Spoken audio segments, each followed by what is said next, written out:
Jazz Standard lesson. Today we're looking at how to solo over the changes to Benny Goodman and Lionel Hamptons Flying Home. And if you missed last lesson, I covered the chord changes and talked a little about the harmony, gave you the chord shapes, and if you need to review that, then go back there first. I'll put a link in the description and in a card above. And the chord chart is available for free at my website, PDF, under the section called Standards, so be sure to head there, jazzguitarwithandy.com. Now, let's get on to how to play over Flying Home. So, for the A section, let's just go really simple. Two scales that you could use. E flat major pentatonic, which, if it's easier, is actually the same as C minor pentatonic. So, E flat major pentatonic being, C minor pentatonic being, yeah, it's the same set of notes just from a different start point. So that will work over it. You know, E flat major pentatonic, E flat's our root, F is the ninth, or second, we've got the major third G, we've got B flat which is the fifth, we've got the all important sixth, which is a big part of Charlie Christian's sound, that's C, back to E flat, the root.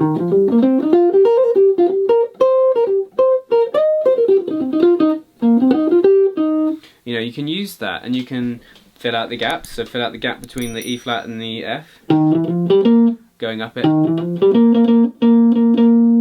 Fill out the gap between the fifth and the third. That's going B flat, A flat, G, F, E flat. Fill out the gap between the fifth and the sixth. It might be easier here. Fill out the gap between the octave, the root, and the sixth. Very simple. You're using a 5-note scale, but just filling out the gaps between the notes there. But you know, you're still trying to find the chord tones there. And like I said, E flat really is the dominant thing in that section. So, you know, the chord tones being E flat, G, and B flat. And you can add things like the 6th, or 7th, or the 9th to target. But those, just the major triad would be nice. So, you know, like if I'm using this scale, there you go, I'm landing on a G, which is the 3rd. Here I'm landing on a B flat, which is the 5th, landing on the root. And it sounds strong because I'm finishing on the chord tones, if you like. Although there's other chords in that section, you know, you've got E flat / D flat, C minor 7, B, and B flat 7. Listening to Charlie, you don't hear him outlining all those things. It kind of just feels like E flat, almost a bit bluesy, which we'll come to. So pentatonic as a start point, and also Mixolydian for the bluesy sort of feel, which would be root, so root, 2nd or 9th, 3rd, 4th, 5th, 6th, flat 7, E flat, root. And again, you still want to find those chord tones, and he likes the 6th and 9th, and you can have the 7th as well in this scale. So let me just loop the first sort of section, just the descending chord bit, and try some of those ideas. So major pentatonics, this is E flat major pentatonic, aka C minor pentatonic, because it's the relative of each other.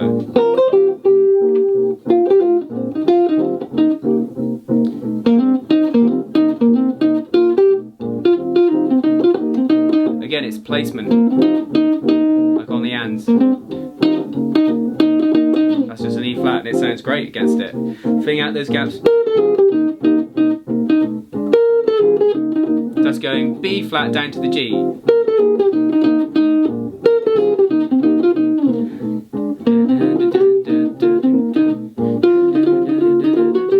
And I'm trying to think of phrases, landing on chord tones, those sort of things. So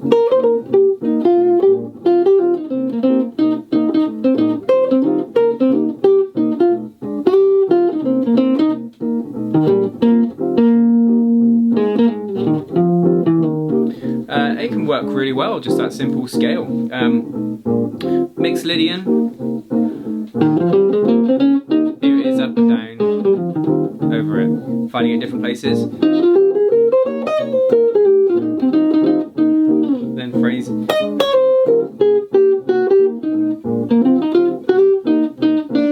You might add in chromatic approach notes, like the beneath the 3rd.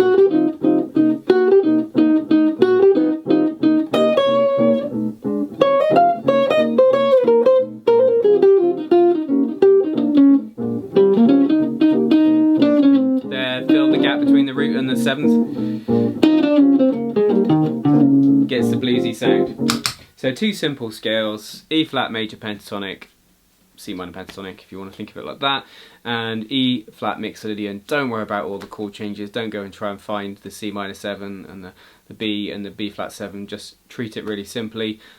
And you know, like I played at the start, I'm really trying to play phrases. It's a scale, it's a pool of notes, but I'm trying to think of melodic phrases and landing and finishing on strong notes. Strong notes, E flat, G and B flat. And then you've also got a secondary set of strong notes, which would be the 6th, the 9th and the 7th, you know, more interesting colour notes to land on, if you like. I think it's just important to be able to find E flat major arpeggios, know where they are, and then that scale can sit with it, or those scales, sorry, can sit with it. If you want, you could try a major 6th arpeggio, which interestingly, E flat major 6 is the same as C minor 7. It's the same set of notes. So if you know your C minor 7 arpeggio, that will work. And then you end up starting on the 6th, which will sound interesting if you start it from the root, that is. So you could have E flat triad, E flat major arpeggios, E flat 6, which is just root 3rd, 5th and the 6th, so E flat G, B flat C. E flat add 9. So that's E flat, F, G, B flat. Sounds strong. You can hear that E flat is the thing there that's happening. You can hear the chord. Well, E flat with the 9th. You might also want to bring in the dominant 7th, so E flat 7. So just E flat plus D flat, so E flat, G flat. Sorry, E flat, G, B flat and D flat. So we've got E flat triad, E flat with the 6, so E flat 6, E flat add 9, E flat 7. Find those in little pockets. There's E flat 6, E flat add 9, and E flat 7. If I just try sort of thinking of those, let's try that. E flat, just E flat triad.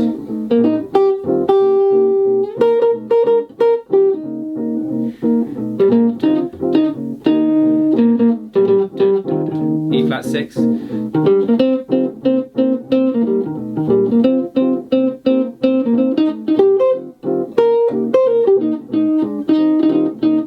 flat add 9.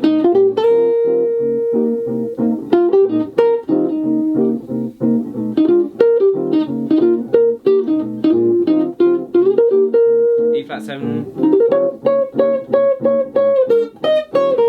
So you can hear they're strong ideas, and they're quite easy to hear melodically in your head if you spend a bit of time sort of practicing them while singing, sort of going da da da, then get used to da da da da da da da da da da da, getting used to them, trying to find them, sing them, play them on the neck. Those ideas will sound strong and relatively simple to execute. So onto that B section with all those dominant 7th chords. What can we do there? Well, first port of call, can you find the chord tones in this? Because this is, unlike the first section, which the chords, although you know there's a lot happening, for me, like I said, it just feels like E flat, and I think that sounds like what Charlie's doing as well. Now, if you play over this B section, we've got 4 chords: E flat 7, A flat 7, F7, B flat 7. First off, can you find the chord tones? You know, find arpeggios using 8th notes for most of it. So something like this one: E flat 7, A flat 7, A7, B flat 7. Something like that. Being able to find it in different ways as well. Starting from the root, say you could start from any of the chord tones, but that's a good practice exercise. You can hear the harmony exercise that you know, that sums up well. It doesn't sound like a solo, but it's a good foundation. Right, moving on from that.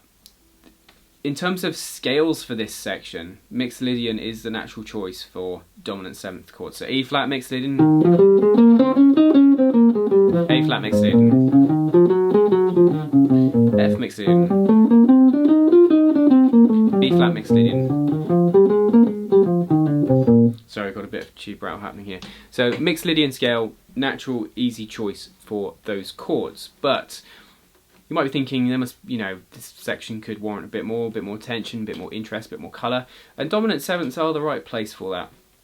For me though, in this sort of section, I withhold the tension till the last chord, the last of the four.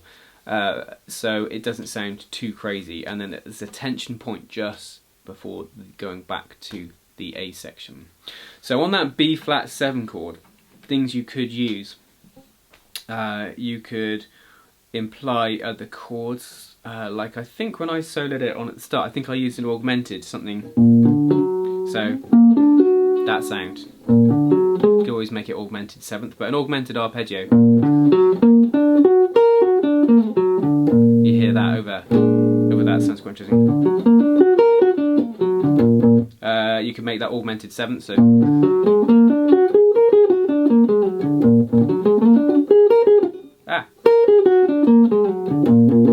it's got that odd sort of sound, which will be resolved when the A section comes back in straight after that chord. Now you could add other alterations to the dominant 7th chord, but I think it's a good place for a tritone substitution, to be honest. Now the tritone substitution of B flat 7 is E7, so this will lead us nicely back into E flat major, because E7 will be a semitone higher, so you get the sound of this. So you got E flat 7, A flat 7, F7, and then E7 instead of B flat 7, back to da da da, that sort of thing. So you get the descending pushed down.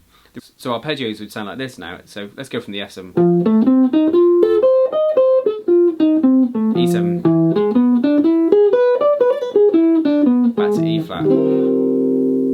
So you can try just an E flat arpeggio there, so if I was sort of improvising over this section, I'm thinking E flat 7, mixed Lydian plus the arpeggio for all of it, apart from that last chord where I could go maybe with the augmented idea, B flat augmented, or B flat 7 augmented, or maybe the E tritone. So we've got E flat 7,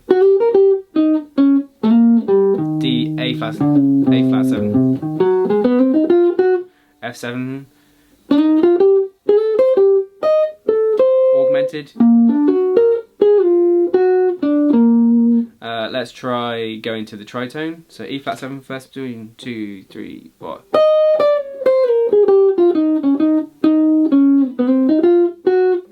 F7 coming up.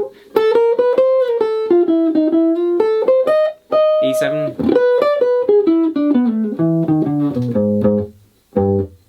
Back to E flat.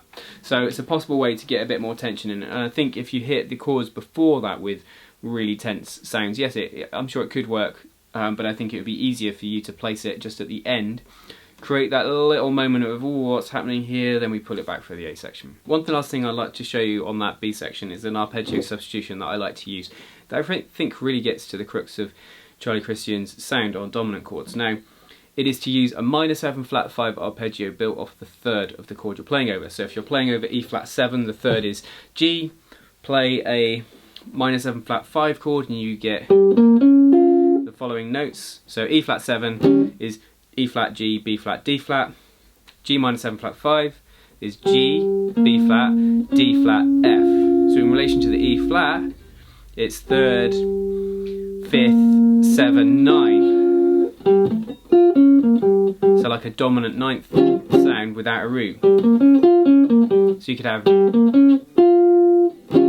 A flat 7, C minor 7 flat 5, F7, A minor 7 flat 5, B flat 7, D minor 7 flat 5. You can hear the changes still.